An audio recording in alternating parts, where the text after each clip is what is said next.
자, 오늘 본문 말씀은 산상설교 중에 말씀 중에 가장 처음에 시작하는 팔복에 대한 말씀입니다. 산상설교는 마태복음 5장부터 7장까지에 있는 예수님이 설교하신 부분을 얘기하는 것인데, 산에 올라가서 말씀하셨기 때문에 특별히 산상설교라고 붙여져 있습니다. 흥미로운 것은 이 산상설교를 시작하기 전에, 그러니까 5장이 시작하기 전에 4장의 마지막에 나오는 마지막 절하고, 그다음 7장이 끝나고 난 그 다음에 8장의 첫 번째 나오는 말씀에 똑같은 단어가 등장합니다. 그게 뭐냐면 바로 수많은 무리라는 겁니다. 수많은 무리. 마태복음 4장 25절 말씀을 같이 읽겠습니다. 갈릴리와 데가볼리와 예루살렘과 유다와 요단강 건너편에서 수많은 무리가 따르니라. 아멘. 네, 그리고 산상설교가 끝난 8장 1절 말씀을 같이 한번 읽겠습니다. 예수께서 산에서 내려오시니 수많은 무리가 따르니라. 네, 이렇게 앞뒤로 보면 산상설교 앞뒤에 수많은 무리가 동일하게 나오고 있습니다. 마태복음을 쓴 마태는 왜 이렇게 산상설교를 중심으로 앞뒤에 수많은 무리가 예수님을 따르는 모습을 이렇게 언급하고 있을까요? 또 그 무리들이 움직일 때에는 거기에 또 동시에 같이 등장하는 것이 뭐냐면 예수님이 병 고치는 사건들이 같이 거기에 언급되어 있습니다. 마태복음에서 보여준 이 무리의 모습들은 예수님을 그들이 열심히 따라다니고 있습니다. 또 예수님을 열심히 쫓아다닙니다. 그러나 이들은 예수님께서 베푸신 병고침, 그리고 오병이어 그런 기적들, 이렇게 육신적인 관심에 그들의 초점이 맞춰져 있습니다. 오병이어의 기적을 통해서 그들의 존경했던 모세가 말씀했던 그 선지자가 바로 곧 메시아, 바로 이분이 아닐까라고 그들은 생각했습니다. 그래서 그 무리는 예수님을 그들의 임금으로 삼으려 한다고 요한복음 6장에서 기록되어 있습니다.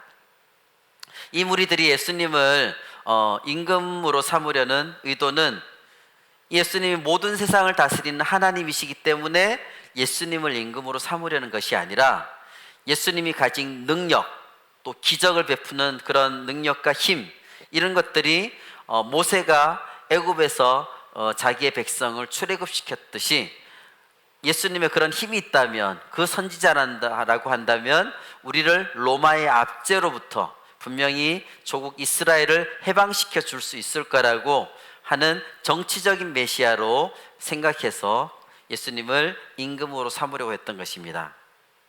하지만 그들의 생각과 바람하고는 다르게 예수님은 너무나 힘없이 로마 군병들에게 잡혀서 빌라도의 법정에서 죄인의 신분으로 재판을 받게 되었습니다.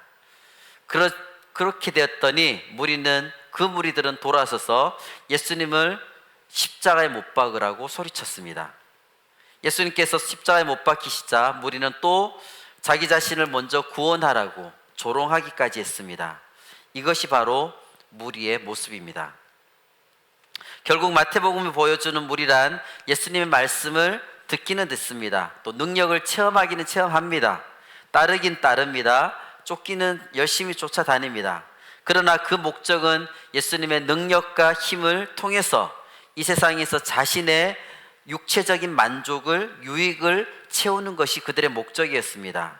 이것이 바로 무리의 모습입니다. 그렇지만 우리는 그런 무리의 모습에, 무리의 수준에 머물러 있어서는 절대 안 될 것입니다. 자신의 유익을 위해서 예수님을 따르다가 자신의 목적이 이루어지지 않게 되자 예수님을 버리고 예수님을 조롱하고 하는 그런 무리의 수준으로 살면 안 될 것입니다. 우리는 무리의 수준에 머무르지 않고 제자의 자리에 나아가야 될 것입니다. 제자로서의 삶을 살아가야 될 것입니다. 그렇다면 제자는 어떤 사람일까요? 산상설교에서는 예수님이 제자들에게 들려주시는 말씀이 바로 산상설교입니다. 본문의 1절 말씀을 같이 읽어보겠습니다. 예수께서 무리를 보시고 산에 올라가 앉으시니 제자들이 나아온지라. 예수님께서 설교를 시작하는데 제자들이 나왔습니다. 그래서 그 제자들을 대상으로 이 말씀을 하고 계십니다. 제자들이 어떤 삶을 추구하며 살아가야 되는지를 이 산상설교에서 말씀하고 계십니다. 산상설교는 우리한테 무리로 살지 말고 제자로 살라고 말씀하고 계십니다. 우리가 눈에 보이는 것, 손에 잡히는 것, 물질적인 것에만 매이지 말고 영원한 것, 영적인 것을 추구하며 살라고, 하늘의 것을 붙들고 제자로 살라고 우리에게 말씀하고 계십니다. 그 가치에 대해서는 산상설교가 끝나는 마지막 부분에 이렇게 기록되어 있습니다. 7장 28절과 29절 말씀을 읽겠습니다. 예수께서 이 말씀을 마치심에 무리들이 그의 가르치심에 놀라니 이는 그 가르치신 것이 권 있는 자와 같고 그들의 서기관들과 같이 아니함일러라. 한마디로 예수님의 가르침은 달랐다는 것입니다. 예수님의 산상설교를 통해서 제자로서의 삶이란 분명히 구별된 삶, 세상 사람과는 완전히 다른 삶을 사는 것을 말씀하고 계십니다. 세상이 추구하는 복이 아닌 하나님께서 말씀하시는 복을 우리 모두는 누려야 될 것입니다. 그러기 위해서는 하나님께서 말씀하시는 복이 어떤 것인지를 우리는 정확히 알아야 될 것입니다. 예수님은 누가 복이 있는 사람이라고 말씀하셨을까요? 첫 번째는 심령이 가난한 자가 복이 있다고 말씀했습니다. 3절 말씀을 같이 읽겠습니다. 심령이 가난한 자는 복이 있나니 천국이 그들의 것임이요. 심령이 가난한 자는 왜 복이 있다고 했을까요? 왜냐하면 천국이 그들의 것이기 때문입니다. 심령이 가난하다는 것은 도대체 뭘 의미할까요? 영적으로 가난한 사람이 복이 있다는 뜻입니다. 가난 자체가 복이란 뜻은 아닙니다. 이것은 영적으로 가난한 것, 우리의 마음이 가난한 것은 무엇인가요? 우리의 마음을 비우고 하나님 앞에 겸손하게 나아가는 것, 하나님의 은혜에 대해서 감사함으로 나아가는 우리 마음의 태도를 가난한 것이라고 얘기합니다. 심령이 가난한 사람은 영적으로 하나님을 갈망하고 하나님 앞에서 겸손하며 하나님의 구원의 은혜에 대해서 깊이 감사하는 그런 사람이 바로 가난한 사람입니다. 이런 사람이 참으로 복이 있는 사람이고 하나님 나라의 주인공들이 바로 이런 사람들이 되는 것입니다. 우리는 늘 심령이 가난해져서 하나님을 찾고 철저히 하나님을 의지하는 사람들이 되어야 될 것입니다. 둘째로는 예수님은 애통하는 자가 복이 있다고 했습니다. 4절 말씀을 같이 읽겠습니다. 애통하는 자는 복이 있나니 그들이 위로를 받을 것이미요. 애통하는 것은 우는 것을 의미하죠. 회개하는 것이라고 할 수 있습니다. 잠시 즐거움을 주는 죄의 쾌락들을 거부하고 자신의 죄를 보면서 애통해할 때에 그 눈물은 참으로 복된 눈물이라고 할 수 있습니다. 사도 바울은 세상의 근심은 사망에 이르게 하지만 하나님의 뜻대로 하는 근심은 구원에 이르게 한다고 말씀했습니다. 나의 죄를 바라보며 회개하며 자복하며 주님 앞에 나와야 될 것입니다. 또한 우리가 애통해야 될 것은 영혼을 향해서 애통해야 됩니다. 세상에는 참으로 가슴속에 슬픔을 안고 사는 사람들이 너무나 많습니다. 특히 아직도 복음을 듣지 못하고 죄악 속에 살고 그것 자체도 깨닫지 못하고 있는 영혼들이 너무나 많습니다. 그들을 위해서 중보 기도할 때에 우리는 눈물로 기도하지 않을 수 없습니다. 예수님은 십자가를 지시기 위해서 예루살렘으로 향해서 가실 때에 회개치 않아서 죄악 중에 멸망당하는 수많은 사람들을 보시면서 우셨습니다. 사도 바울은 로마서에서 믿지 않는 동족들 때문에 그의 마음에 그치지 않은 고통이 있다고 고백했습니다. 눈물을 흘리며 씨를 뿌리는 자는 기쁨으로 거두리로다. 울며 씨를 뿌리러 나가는 자는 반드시 기쁨으로 그 곡식단을 가지고 돌아오리로다. 아멘. 애통하는 자가 복이 있는 것은 하나님께서 언젠가는 반드시 그 눈물을 친히 닦아주실 것이기 때문입니다. 우리가 회개할 일이 있을 때는 우시고 중보 기도할 때 많이 울며 기도하여서 기쁨의 난을 거둘 수 있게 되기를 원합니다. 셋째로 복 있는 사람은 온유한 사람입니다. 5절 말씀을 읽겠습니다. 온유한 자는 복이 있나니 그들이 땅을 기업으로 받을 것이미요. 네, 온유한 자가 복이 있나니 그들이 땅을 기업으로 받을 것임이라고 했습니다. 온유한 성품은 내가 힘이 없어가지고 참고 화도 내지 않는 그런 것이 아닙니다. 진정으로 나한테 힘이 있지만 참고 양보하는 것, 그것이 바로 온유한 것입니다. 외유내강이라는 것입니다. 예수님은 십자가를 지실 때에 참기 어려운 배반과 모욕과 학대와 조롱을 받으셨지만 그것을 다 참으시고 이겨내셨습니다.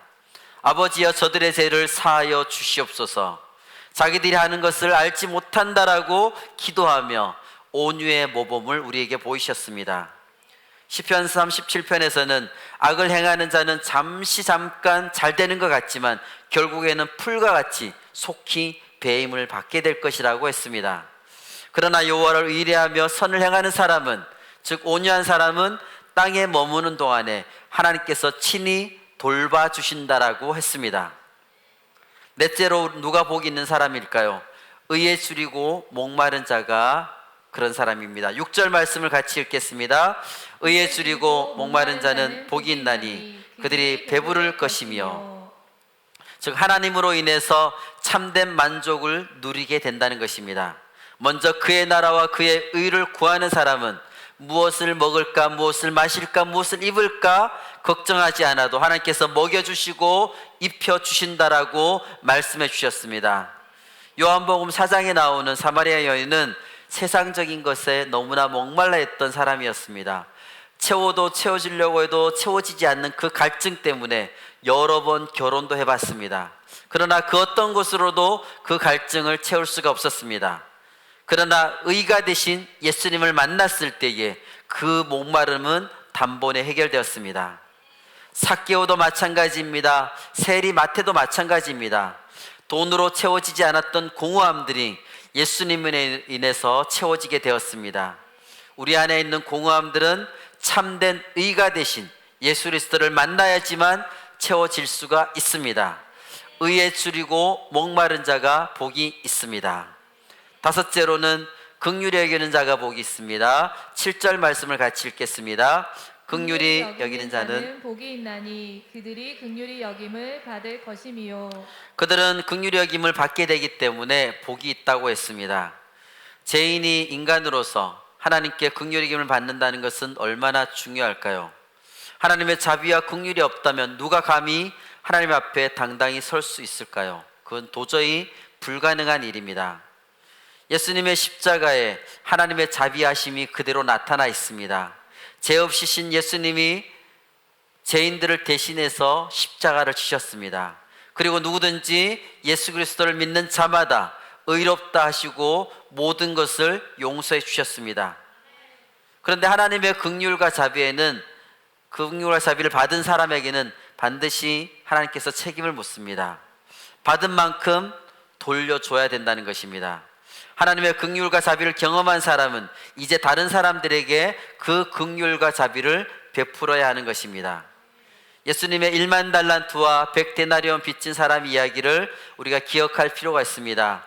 임금에게 1만 달란트 빚을 탕감받은 종이 나가서 자기에게 100데나리온 빚진 사람을 못 살게 굴고 옥에 가두었을 때 그 소식을 들은 임금이 어떻게 했습니까? 이렇게 책망했습니다. 악한 종아, 네가 빌기에 내가 네 빚을 모두 탕감해 주었는데 내가 너를 불쌍히 여긴 것 같이 너도 네 동료를 불쌍히 여김이 마땅하지 아니하냐? 그리고 난 후에 주인이 놓아야 해서 그 빚을 다 갚도록 그를 옥졸들에게 넘겨주었습니다. 하나님께 엄청난 은혜, 긍휼의 은혜를 받은 자로서 우리는 이웃을 불쌍히 여기며 용서를 베풀며 살게 되기를 원합니다. 여섯째, 누가 복이 있는 사람일까요? 예수님은 마음이 청결한 사람이 복이 있다고 했습니다. 8절 말씀을 같이 읽겠습니다. 마음이 청결한 자는 복이 있나니 그들이 하나님을 볼 것이며. 사람의 마음을 오염시키는 죄들은 너무나 많습니다. 거짓과 속임수, 음란한 시기, 질투, 미움, 온갖 욕심들이 우리의 마음을 더럽힙니다. 마음이 깨끗하다는 것은 뭘 의미할까요? 죄에 얼룩지지 않은 마음을 의미합니다. 특히 거짓이 없는 것, 깨끗한 양심을 의미합니다. 또한 그 마음 속에 주님이 주신 사랑이 충만한 것을 의미합니다. 마음이 청결한 사람은 하나님을 볼 수 있다고 했는데, 우리 안에 형제 사랑이 넘치는 사람이 바로 성령으로 임재하시는 하나님을 볼 수가 있습니다. 거짓이 없는 믿음, 깨끗한 양심, 마음의 형제 사랑으로 충만하게 되어서 늘 성령으로 임재하시는 하나님을 느끼며 사시기를 원합니다. 일곱째로는 누가 복이 있는 사람이느냐? 화평케 하는 사람이 복이 있습니다. 9절 말씀을 같이 읽겠습니다. 화평하게 하는 자는 복이 있나니 그들이 하나님의 아들이라 일컬음을 받을 것이미요. 자, 화평케 하는 사람은 영어로 말하면 피스메이커입니다. 오늘날 세상에서 가장 필요로 하는 사람이 바로 이 피스메이커라고 할 수 있습니다. 가정에서도 교회에서도 나라와 민족 사이에서도 이 평화를 위해서 일하는 사람들이 너무나 필요합니다. 지금 러시아와 우크라이나 전쟁 가운데 있는데 그 가운데도 분명히 피스메이커가 많이 있어야 될 것입니다. 다른 사람들이 나를 평가할 때에 여러분들 피스메이커로 기억할까요? 아니면 갈등이나 분열, 트러블을 만드는 트러블 메이커로 기억할까요? 우리는 모두 다 화평케 하는 사람, 피스메이커가 되어야 될 것입니다. 화평케 하는 사람이 복이 있는 사람이고 이들은 하나님의 아들이라 일컬음을 받게 될 것이기 때문입니다. 마지막으로 8번째는 예수님은 의를 위해서 박해를 받은 자가 복이 있다고 했습니다. 10절 말씀을 같이 읽겠습니다. 의를 위하여 박해를 받은 자는 복이 있나니 천국이 그들의 것임이라. 박해는 우리의 믿음 때문에 받지 않아도 되는 고통을 겪는 것입니다. 예수님을 믿는 것 때문에 매맞고 감옥에 갇히고 사람들로부터 따돌림 받고 심지어 죽음을 당하는 것까지 의미하고 있습니다. 신앙으로 인해서 우리가 박해를 받는 것을 공산권 국가나 또 무슬림 국가에서 신앙의 자유가 없는 곳에서 한정된 곳이라고 생각하고 있었습니다. 그렇지만 이번에 우리가 코로나를 겪으면서 우리의 믿음을 지키는 것에 박해를 받는 것이 우리도 예외가 아님을 우리가 알 수 있었습니다. 우리의 믿음을 지키기 위해서, 우리 예배를 지키기 위해서 애쓰고 우리가 기도해야 될 것입니다. 우리가 신앙인으로서 믿음을 지키고 살아갈 때에 박해를 받는 것은 피할 수 없는 일이라고 할 수 있습니다. 어느 때나 믿음을 지키고 주님의 복음을 전파하며 살 때에는 우리가 박해를 받을 수 있습니다. 그러나 이렇게 의를 위해서 우리가 박해를 받을 때에 우리에게 천국을 소유하는 복이 있게 될 것입니다. 하나님께서는 우리에게 이렇게 8가지의 복의 말씀을 주셨습니다. 세상이 줄 수 없는 복, 제자로서 누리는 이 팔복을 우리 모두가 누려야 될 것입니다. 이 팔복을 통해서 주님이 주시는 참 행복을 누리는 복 있는 사람이 모두 되기를 원합니다. 그러면 우리가 팔복을 통해서 우리는 어떻게 참된 행복을 누릴 수 있을까요? 첫 번째는 참된 행복은 하나님과의 올바른 관계 속에서 오게 된다는 것입니다. 본문을 보면 심령이 가난한 자는 복이 있나니 애통하는 자는 복이 있나니 온유한 자는 복이 있나니 이렇게 되어 있습니다. 그런데 성경 헬라어 원문을 보면 복이 있나니가 혹격은 뭐냐면 이렇게 부를 때 쓰는 게 혹격이거든요. 복 있는 자여, 복 있음이여, 이렇게 축복의 선언으로 시작되고 있다는 것을 알 수가 있습니다. 이것에 따라서 우리가 본문의 말씀을 본다 그러면 먼저 축복의 선언이 나오고 난 다음에 축복의 대상이 되는 사람이 나오고 그다음 축복의 내용이 나오게 된다는 것입니다. 그래서 원어 성경대로 표현한다면 이렇게 할 수 있습니다. 복이 있도다 심령이 가난한 자여, 복이 있도다 애통하는 자여, 복이 있도다 온유한 자여, 복이 있도다 의에 줄이고 목마른 자여. 무슨 뜻이냐면 예수님은 지금 복을 제자들에게 가르치고 계신 것이 아니라 복을 선포하고 계시는 것입니다. 그것은 이 복의 근원이 바로 하나님께 있다는 것을 말하고 있습니다. 그러기 위해서 우리가 참된 복, 참된 행복을 우리가 얻기 위해서는 참된 복이 되신 하나님과의 올바른 관계가 맺어져야 된다는 것을 말씀하고 계십니다. 예수님이 선포하신 팔복의 말씀은 어떤 종교적인 규칙이라든지 도덕적인 행동, 이런 것을 요구하는 명령으로 시작되지 않고 축복의 선언, 복 있는 자요라는 축복의 선언으로부터 시작됩니다. 이 점에서 이 팔복은 구약의 율법을 뛰어넘는 말 그대로 복음이라는 것입니다. 그런데 여기서 말하는 복에 해당하는 그 마카리오스는 단순히 우리의 어떤 심리적인 행복, 그런 이상의 의미이고, 또 눈에 보이는 물질적인 축복도 뛰어넘는 것입니다. 이 헬라어로 이 마카리오스는 영어 성경에서는 블레스드라고 이렇게 번역이 되어 있습니다. 그런데 우리가 행복하면 영어 단어 뭐가 먼저 떠오르죠? 해피니스 또는 해피, 이런 게 먼저 떠오르죠, 그죠? 그러나 성경에서는 해피니스가 아니라 블레싱이라고 이렇게 기록되어 있습니다. 그러면 이 해피니스와 블레싱은 어떻게 다를까요? 해피니스란 단어는 해픈에서 유래했다고 했습니다. 해픈이란 것은 우연찮게 발생한다, 이런 뜻이 그 안에 있습니다.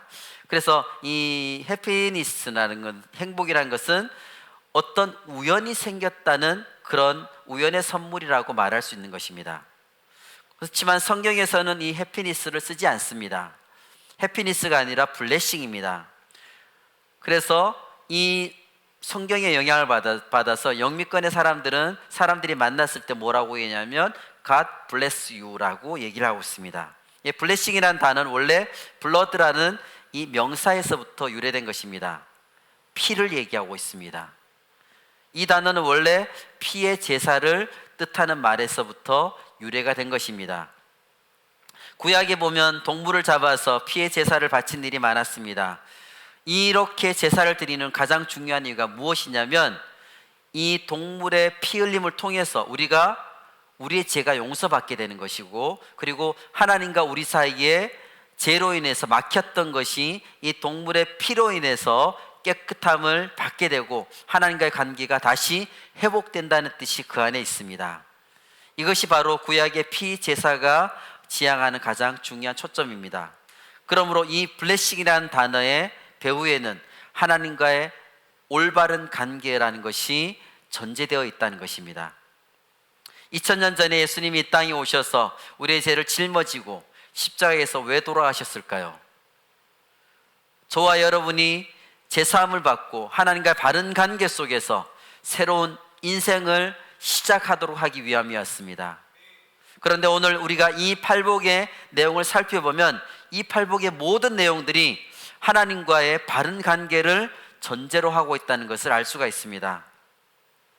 심령이 가난한 자는 하나님의 관점으로 자신을 발견한 사람입니다. 애통한 자는 하나님의 눈으로 자신의 죄를 느끼고 바라보는 사람입니다. 온유한 자는 하나님의 다스림을 받고 있는 사람입니다. 의에 줄이고 목마른 자는 하나님의 주신 사명, 하나님의 절대가치, 그 비전을 사모하며 살아가는 사람입니다. 긍휼히 여기는 자는 하나님의 눈으로 바라보고 있는 사람입니다. 마음이 청결한 자는 하나님의 목적, 하나님 주신 그 사명 앞에 자신을 온전히 드리고 있는 사람의 모습입니다. 합평케 하는 자는 하나님 주신 그 메시지인 복음을 삶으로, 그리고 자기의 언어로 전달하고 있는 사람입니다. 의를 위하여 핍박을 받는 자는 자기 삶을 헌신하며 하나님 편에서 인생을 살고 있는 사람입니다. 결국 이 모든 팔복에 있는 말씀들은 하나님을 주인으로 모신 인생, 예수 그리스도가 우리 인생의 주인인 사람, 그 사람이 바로 복이 있다는 것입니다. 하나님과의 올바른 관계를 맺은 사람이, 주님이 내 삶의 진정한 주인이 된 사람이 복이 있다는 것입니다. 그러므로 우리 행복의 열쇠는 단순한 행복의 처세술을 익혀서 그렇게 살아가는 것이 우리가 행복한 것이 아니라 하나님과의 올바른 관계 속에서 우리의 참된 행복이 시작된다는 것입니다. 하나님은 우리에게 복을 주시길 원하십니다. 하나님께서 우리를 복지기 위해서 우리를 창조하셨습니다. 하나님께서 사람을 창조하신 일에 제일 먼저 하신 일이 무엇입니까? 창세기 1장 28절을 같이 한번 읽겠습니다. 하나님이 그들에게 복을 주시며 하나님이 그들에게 이르시되 생육하고 번성하여 땅에 충만하라, 땅을 정복하라, 바다의 물고기와 하늘의 새와 땅에 움직이는 모든 생물을 다스리라 하시니라. 하나님은 사람을 창조하신 후에 제일 먼저 복을 주셨습니다. 우리 하나님은 저와 여러분들에게 진정한 행복을 주시기를 누구보다도 원하시는 분이 바로 우리 하나님이십니다. 그런데 우리는 우리의 삶을 뒤돌아보면 하나님께 복을 구하기보다는 세상에서 복을 찾아 헤맨 것이 너무나 많습니다. 입술로는 복의 근원이 하나님이라고 우리가 고백하지만 우리의 삶은 세상 속에서 복을 찾아서 구하고 다니고 있는 모습들이 너무나 많습니다. 현대 심리학자들이 얘기하기를 사람이 인생을 살아가는데 꼭 필요한 것이 세 가지 있다고 했습니다. 사람들이 이것이 충족되지 않으면 언제나 불안해하고 불행해진다고 했습니다. 그 첫째가 뭐냐면 사람들의 인정입니다. 사람은 누구나 인정받고 싶어하는 욕구가 있습니다. 자신이 인정받지 못하고 있다고 생각될 때에 그리고 외로움을 느끼게 되고 좀 더 심해지면 자신이 아주 불행하다고 느낍니다. 두 번째는 안전입니다. 인생에는 여러 가지 위협적인 요소들이 너무나 많습니다. 늘 불안해하기 때문에 사람들은 두려워하는 견들이 너무나 많습니다. 세 번째는 소속감입니다. 사람들은 어딘가에 속해 있지 않으면 늘 불안하기 때문에 어떤 단체든지 그들이 소속되어 있기를 원하고 있습니다. 하지만 이 세 가지 사람들의 인정, 안전, 소속감 이 세 가지가 다 채워진다고 해서 나는 행복한 삶을 살고 있다고 우리가 자신 있게 얘기할 수 있을까요? 그렇지는 않습니다. 사람들에게 인정을 받는다고 해서 뒤돌아보면 그 인정이 언젠가는 사라지게 될 거라는 불안한 마음이 우리 안에 있습니다. 아무리 위협적인 요소로부터 우리가 안전을 보장받는다 하지만 우리 인생의 마지막 죽음에 대해서는 우리 그런 두려움을 떨쳐낼 수가 없습니다. 내가 원하는 단체에 속해 있지만 내 마음 한구석에 자리 잡고 있는 공허한 마음을 우리가 지울 수는 없습니다. 참된 행복이란 이런 정도의 조건에 있는 것이 아닙니다. 참된 행복은 오직 복의 근원 대신 하나님과의 관계를 올바르게 맺을 때에 그 안에서 참된 행복이 찾아오게 됩니다. 왜냐하면 인간의 범죄로 인해서 하나님과의 관계가 끊어졌기 때문에 그 관계의 단절로 인해서 우리 인간의 삶에는 불행이 찾아왔기 때문입니다. 하나님은 예수 그리스도를 하나님과 사람 사이의 중보자로 세우셨습니다. 예수님의 십자가의 죽으심 피 흘림으로 인해서 화목제물로 드리심으로 말미암아서 하나님과 우리 사이에 끊겼던 것이 화목제물로 화목해 하셨습니다. 예수님의 십자가로 가까이 나아가서 주님의 보혈로 우리를 깨끗하게 씻기를 원합니다. 주님의 보혈로 우리를 적시기를 원합니다. 그리하여서 하나님과 우리 사이의 관계를 회복하고 참된 행복을 누리는 우리 모두가 되기를 원합니다. 참된 행복은 하나님과 올바른 관계에서 온다고 했죠. 두 번째는 우리는 참된 행복을 어디서 누릴 수 있느냐? 참된 행복은 세상의 것을 소유하는 데 있지 않습니다. 팔복의 내용을 보면 그 어느 것도 소유라는 것하고는 전혀 거리가 멉니다. 심령이 가난한 것, 애통한 것, 온유한 것, 의에 줄이고 목마른 것, 이런 것들은 세상 사람들이 찾아다니는 것하고는 전혀 상관이 없습니다. 긍휼히 여기는 것, 마음이 청결한 것, 확평케 하는 것, 의를 위하여 핍박을 받는 것, 이 모든 것은 세상 사람들이 원하지 않고 세상이 말하는 행복과는 한참 거리가 먼 것입니다. 그럼에도 불구하고 많은 사람들이 여전히 내가 조금 더 돈을 벌면 행복하지 않을까? 내가 조금 더 지식을 쌓으면 행복해지지 않을까? 내가 좀 더 명예를 쌓으면 행복하지 않을까라고 생각합니다. 분명한 것은 이런 것들로 인해서 참된 행복을 결코 우리가 얻을 수 없다는 것입니다. 누가복음 12장에는 어리석은 부자 이야기가 나옵니다. 그는 밭에서 풍성한 소출을 거두었습니다. 얼마나 수확이 많았던지 쌓아둘 곳이 없어가지고 창고를 헐고 더 크게 짓고 그곳에 곡식과 물건을 가득 쌓아두고서 이렇게 말하고 있습니다. 누가복음 12장 19절 말씀 읽겠습니다. 또 내가 내 영혼에게 이르되 영혼아 여러 해 쓸 물건을 많이 쌓아두었으니 평안히 쉬고 먹고 마시고 즐거워하자 하리라 하되. 어쩌면 이 어리석은 부자의 모습이 우리의 모습일 수도 있습니다. 참된 행복은 세상의 것을 소유하는 데 있지 않습니다.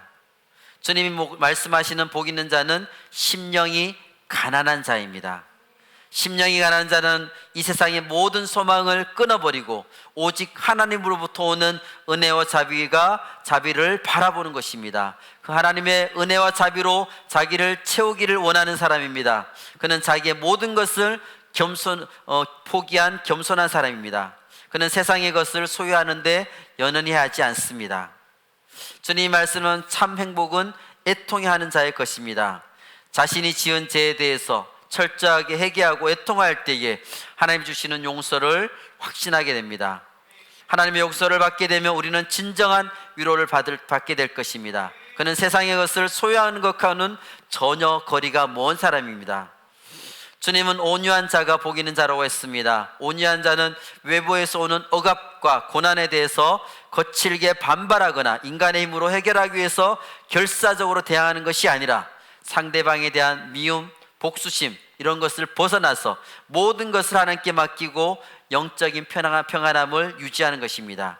이런 사람은 세상의 것을 소유하기 위해 초조하지도 불안해하지도 않습니다.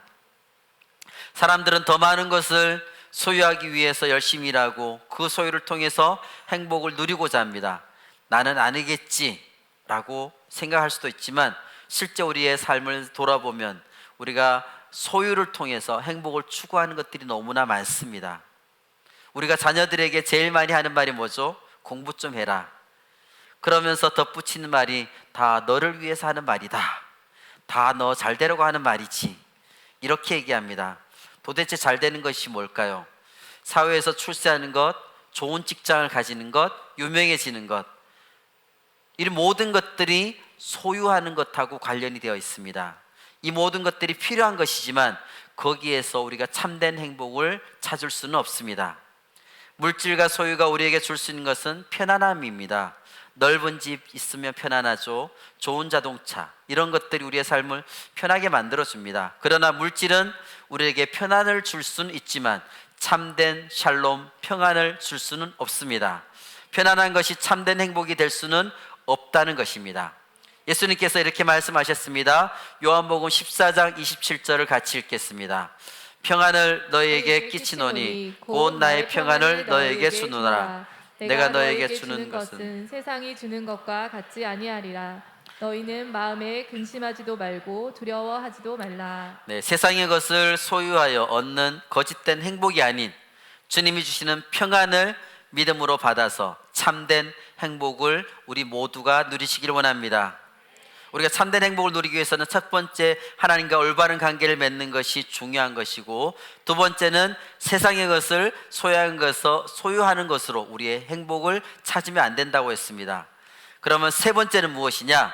참된 행복은 예수님의 모습을 닮아가는 것에 참된 행복이 있습니다. 성경은 예수님을 만나서 제사함을 받고 구원을 받은 인생은 주 예수 그리스도의 인격을 닮아가야 된다고 했습니다. 우리의 인격의 변화와 성숙이 이 땅을 살고 있는 우리 그리스도인들이 나아갈 방향이 되어야 되는 것입니다. 에베소서 4장 13절 말씀을 같이 읽겠습니다. 우리가 다 하나님의 아들을 믿는 것과 아는 일에 하나가 되어 온전한 사람을 이루어 그리스도의 장성한 분량이 충만한 데까지 이르리니, 예수 그리스도의 장성한 분량에 이르도록 우리는 자라가야 됩니다. 팔복 속에서 이 부분을 어떻게 나타내고 있을까요? 심령이 가난하다는 것은 겸손한 마음을 말하는데, 이것은 예수님은 누구보다도 겸손하신 분이었습니다. 하나님의 본체이신 하나님이 우리 가운데 종의 형체로 오셔서 죽기까지 복종하신 것이 가장 겸손한 모습입니다. 정말 애통해 하신 분도 바로 예수님이셨습니다. 주님은 자신을 위해서 애통해 하실 이유가 없으신 분이지만 예루살렘 동성에 가득한 죄악들을 보시면서 눈물을 흘리셨습니다. 긍휼한 마음, 청결한 마음, 화평케 하는 마음, 의를 위하여서 박해를 피하지 않는 그런 모든 마음들, 이 모든 것들이 예수님의 마음을 얘기하고 있습니다. 온유와 겸손의 인격을 완벽하게 가지신 분, 그분이 바로 예수 그리스도이십니다. 마태복음 11장 29절 말씀을 같이 읽겠습니다. 나는 마음이 온유하고 겸손하니 나의 멍에를 메고 내게 배우라. 그리하면 너희 마음이 쉼을 얻으리니. 예수님께서는 나는 마음이 온유하고 겸손하다라고 말씀하셨습니다. 팔복의 말씀 우리가 따라가다 보면 우리는 예수 그리스도를 닮아가는 인생을 살 수가 있습니다. 그리스도의 인격에 초점 맞추고 예수 그리스도를 바라보며 살아가는 사람, 다시 말하면 예수 그리스도가 우리 인생의 롤모델이 되어서 살아가는 사람, 그들은 인생의 마지막에 가서 예수 그리스도를 닮은 사람으로서 하나님 앞에 세워지게 될 것입니다. 8가지 복이 추구하는 본질적인 모습은 바로 예수 그리스도의 형상입니다. 예수님의 모습을 닮아가는 것이 바로 참된 행복이라는 것입니다. 이 세상에 있어서 최고의 행복은 예수님을 닮아가는 제자의 삶을 걷는 것입니다. 팔복의 결론 부분을 같이 한번 보겠습니다. 11절과 12절 말씀을 읽겠습니다. 나로 말미암아 너희를 욕하고 박해하고 거짓으로 너희를 거슬러 모든 악한 말을 할 때에는 너희에게 복이 있나니. 기뻐하고 즐거워하라. 하늘에서 너희의 상이 큼이라. 너희 전에 있던 선지자들도 이같이 박해하였느니라. 이 말씀은 주님의 제자가 될 자의 기준인 동시에 기준의 결론인 동시에 또 특권도 동시에 약속하고 계십니다. 주님은 여기서 나로 말미암아 핍박을 받은 모든 자들이 복이 있다고 말씀하셨습니다. 결국 우리가 예수 그리스도를 믿고 그분을 섬기되 온갖 모진 고난과 죽음까지도 감수할 수 있는 사람이 곧 주님의 제자가 될 자격을 얻은 사람이라는 것을 의미하고 있습니다. 도무지 우리가 기뻐해야 될 이유가 없는데 기뻐할 수 있는 것이고, 즐거워해야 될 이유가 없는데 즐거워할 수 있는 것, 기뻐하고 즐거워해야 될 이유가 바로 세상이 원하는 것과는 다르기 때문입니다.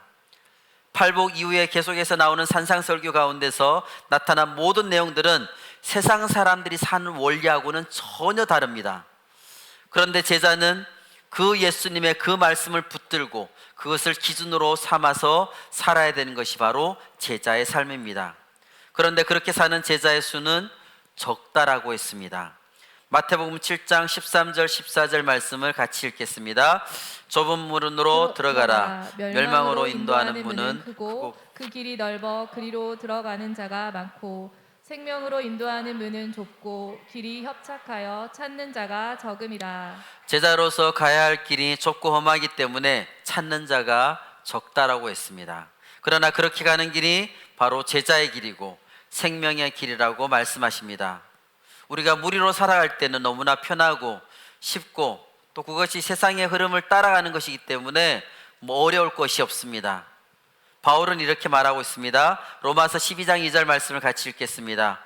너희는 이 세대를 본받지 말고 오직 마음을 새롭게 함으로 변화를 받아 하나님의 선하시고 기뻐하시고 온전하신 뜻이 무엇인지 분별하도록 하라. 제자로서 살아가는 것은 이 세대를 본받지 말고 이 세상의 법칙을 따르지 않고 주님의 말씀과 주님의 그 뜻을 따라서 사는 것입니다. 마태복음에서 예수님은 예수님을 따르는 제자의 정의를 이렇게 말씀하고 계십니다. 마태복음 16장 24절 말씀을 같이 읽겠습니다. 이에 예수께서 제자들에게 이르시되 누구든지 나를 따라오려거든 자기를 부인하고 자기 십자가를 지고 나를 따를 것이니라. 제자는 자신의 것을 주장하지 않고 자기 자신을 내려놓고 주님을 따르는 자입니다. 자기에게 주신 사명을 가지고 주님의 길을 걷는 자가 바로 제자입니다. 말씀을 맺겠습니다. 우리 주변에는 무리로 살아가는 사람들이 너무나 많습니다. 다들 그렇게 살아가고 있습니다. 그렇게 사는 것이 자연스러워 보이기도 하고 또 괜찮아 보입니다. 세상의 가치관, 시대의 흐름에 따라서 살기에 괜찮은 삶을 사는 것으로 느껴집니다. 제자의 삶을 살면 상대적인 박탈감이 느낄 수가 있고 나만 손해보는 것이 아닌가라는 피해의식을 가질 수도 있습니다. 그래서 많은 사람들이 예수님을 믿는다라고 말은 하지만 제자의 길을 가지 않고 무리의 길을 가고 있습니다. 그러나 주님이 우리에게 원하시는 것은 무리로 사는 것이 아니라 제자로 살기를 원하십니다. 자기를 부인하고 자기 십자가를 지는 삶을 사는 것입니다. 심령이 가난하고 애통해야 하며 온유한 삶을 사는 것입니다. 의에 줄이고 목마른 삶, 긍휼히 여길 줄 알고 마음이 청결하고 화평케 하며 의를 위해서 핍박받는 삶을 사는 것입니다. 우리가 그런 제자의 삶을 살 때에 세상은 우리를 통해서 소망 되시는 예수 그리스도를 볼 수 있을 것입니다. 하나님은 그런 우리를 사용하셔서 하나님의 사명을 맡기시고 그것을 감당케 하실 것입니다. 그것이 바로 참된 행복입니다. 제자의 삶을 사는 자들이 바로 복 있는 사람입니다. 우리는 참된 복의 근원 대신 주님과의 관계를 통해서 제자의 삶을 살아갈 수가 있습니다. 복의 근원 대신 예수 그리스도, 팔복이 가리키는 참된 복의 본보기가 되신 예수 그리스도가 우리 삶의 진정한 주인이 되실 때에 우리는 진정한 행복을 누릴 수가 있습니다. 지금은 사순절 기간입니다. 매일 우리에게 주시는 말씀을 우리가 읽고 묵상하고 필사를 하고 또 그 말씀으로 기도하며 결단하시기를 원합니다. 그 말씀이 나에게 주시는 말씀이라고 여기시고 하루 종일 그 말씀 안에 거하시길 바랍니다. 그러면 말씀 되신 예수 그리스도가 우리 삶의 진정한 주인 되신 예수 그리스도께서 우리 삶을 참된 행복의 길로 인도하실 것입니다. 참된 행복의 길 되신 예수 그리스도와 함께하는 복 있는 사람이 우리 모두가 되어지기를 원합니다.